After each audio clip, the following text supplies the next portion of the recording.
There are, of course, some beautiful parts of the world, and here at Surin Beach on Phuket, you'd certainly have to feel you are at one of them. It's amazing, though, how many people do incredibly active things at places that look like they're designed for relaxation. And our visitor today, Mirinda Carfrae, has just done something extraordinary at another such place in Hawaii, I believe, wasn't it? Yes. Where you won a world-class award that still astounds me because it's called an Ironman award. Yeah. Yeah, on the 9th of October I won the Ironman World Championships, one of the biggest triathlon races in the world. So that was in Kona, Hawaii, and now a month and a bit later, I'm in Surin Beach in Phuket and doing a little bit of training here, but definitely enjoying just the scenery and this beautiful part of the world, as you said. Yes. From Brisbane, Queensland, Australia, your 2010 Ford Ironman World Champion taking home $110,000, Mirinda Carfrae!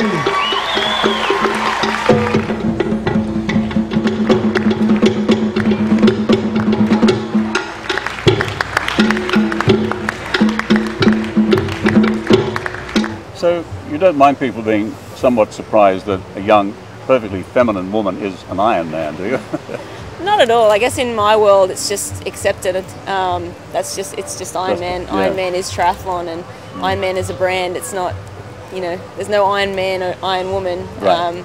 It's just a brand. So Yeah. it's the The gender doesn't come into it now, but your category is for women. Is it under a certain age, or is that open? No, it's basically professional women. So I race against basically the best women in the world at that distance, and there's a pro men's category as well, and then there's an amateur category. So then the amateurs all race against their own age groups. It starts at, I guess, 20 to 24 and goes up to, I think the oldest competitor was over 80 who did the Ironman. So it's quite amazing, the range of just people who can actually compete in an Ironman and enjoy the event. Yes, even you're surprised. I am. I was there. For me, it took a little under 9 hours, and I'd go home, get changed, have something to eat, come back at midnight that night, and you'd see people crossing the line at 16 plus hours later. So it's a long day, and yeah, it certainly is. When you're starting out on something like that, clearly there's all kinds of training to get to that point. But what happens on the first day? Because I guess it's all on one day, isn't it? Yeah, it is. It's a one-day event. So the first morning, what do you do? So the morning, I guess you start out with a swim. The swim is 3.8 kilometres, and it's just in the ocean. So start out, the pros go off at 6:30 a.m. All the amateurs go off at 7. You do the swim and then transition straight onto your bike. Transition takes about a minute. You're out of the water and on your bikes within a minute, and then you ride 180 kilometres along, pretty tough conditions. There's a lot of heat in Hawaii, obviously, the humidity you've got to deal with, and also the wind. So it's quite a challenging course. Once you finish the 180 kilometres on the bike, you've got to run a marathon.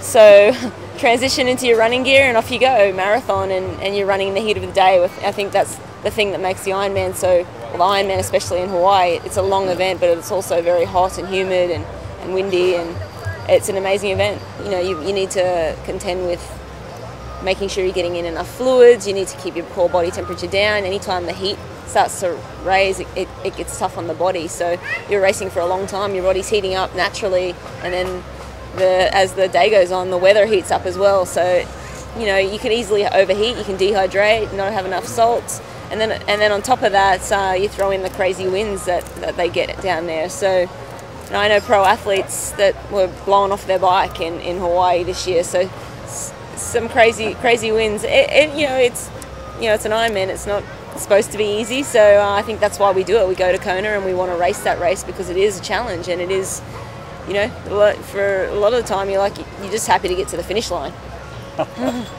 In your family background, is there good reason why you've become the athlete that you have?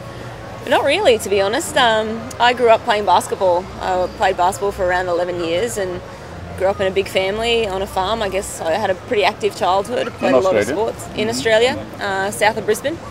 And one of 6 kids. I had lots of brothers and sisters to run around with. But no, I just found triathlon after I'd finished high school, and I was looking for a new challenge and was starting university, and stumbled across a couple of athletes that did triathlon and sort of got hooked on it from there. And I had pretty immediate success. A couple of years later, I was in the Australian junior team, and from there I sort of have made the steps up to, you know, Ironman World Champion that I am now. So I wouldn't say that, you know, I didn't grow up swimming or I didn't grow up like doing a whole heap of running. I just kind of took the sport on as a whole at, you know, age 18. So I see, with basketball as being your sport in the background. Yeah.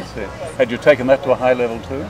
I did take it to a, you know, in Queensland, basketball, women's basketball especially, it's not really a big sport. I would have loved to have gone to America to play, but I don't think I was good enough for that. I made a Queensland team. I never made the Australian team, and I think my height at 5'3", I was never going to, you know, they kind of didn't see past that height.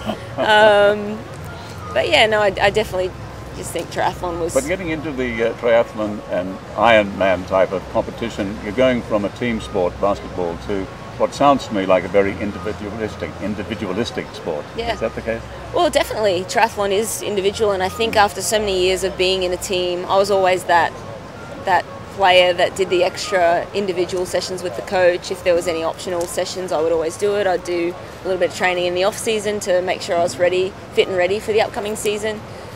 And then with basketball, you'd play a game and you had to trust and rely on other athletes. And if they didn't do the work in the off season and they were unfit and they were tiring towards the end of the game, you had to live and die by that. Yeah. So I like the fact that it was all on me. So whether I did the work or not, I would see it in my results. So that's why I was really drawn to triathlon from the start, and also I think just the challenge of a new sport. Obviously you find out things about yourself when you take on a big challenge like this. Certainly, yeah. I've learnt so much and I've grown up a lot from when I was a basketball player, obviously, at 18 to 29 that I am now. You're going to grow up anyway, but I've travelled the world. There are not many places I haven't been these days, so I think that in itself, just world travel, helps you grow up and you see the world in a different light when you've seen how different people live. And where do you train normally now?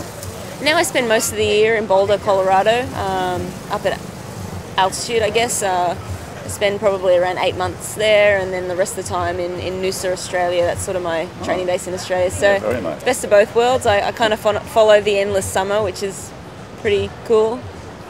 And when it came to actually bringing off the big one, winning this fantastic world-class Ironman event, in the course of it, did you think, I'm on track, I think I can do this, I know I'm going to? Would you ever be that confident? No, I definitely went into the race thinking, I go into every race trying to win, and I prepare for the win. So, that's not necessarily always the outcome, but I set myself up to hope for success. I put myself in a position where I can potentially win. That may not happen, but in this case, the day went perfectly to plan. I had probably the best swim of my life, and then I was out on the bike and I took a bit of a risk. I worked a lot harder than I did last year in the Ironman and expended a lot more energy, and so I didn't know how I'd react on the run, but I had a gut feeling that I would be okay on the run, and that was the case. I felt good through most of the day. You never feel great for 9 hours of exercise, but for the most part I think the plan worked to a T, and it's probably only the last mile that I allowed myself to believe that I'd done it. And your colleagues say that it's running that you're particularly good at, and that's where you clinched that Ironman award that time. Yes, I was 4th or 5th off the bike in Kona, and I took the lead at around mile 14 with 12 miles to go on the run. So the run is definitely my strength. I think this probably goes from worst to best for me. The swim's probably my weakest leg, then the bike's next, and then the run. So it's probably a good thing, that your run is your gift or your strength. So finish strong. You finish, it's good to be able to finish strong, but everybody has their strengths, and you can win a race with an amazing bike. And you have got an amazing bike that you're very fond of. Yes, I do. I do like my bike. So yeah. The bike goes with you then, does it, wherever you go? Yeah, I travel with my bike. It's very specific. It's built for me basically, and yeah, any race I go to, I pack it up in a big box. It's not that fun to travel with, but it's just part of being a professional triathlete. Yeah. Well, it's a lovely place to relax, but clearly it's a great place for activities too. Definitely, yeah. Best of both worlds. Yeah. Mirinda Carfrae!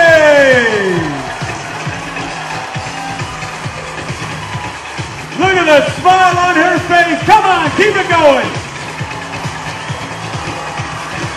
Tremendous, tremendous day. Mirinda, you are an Ironman champion.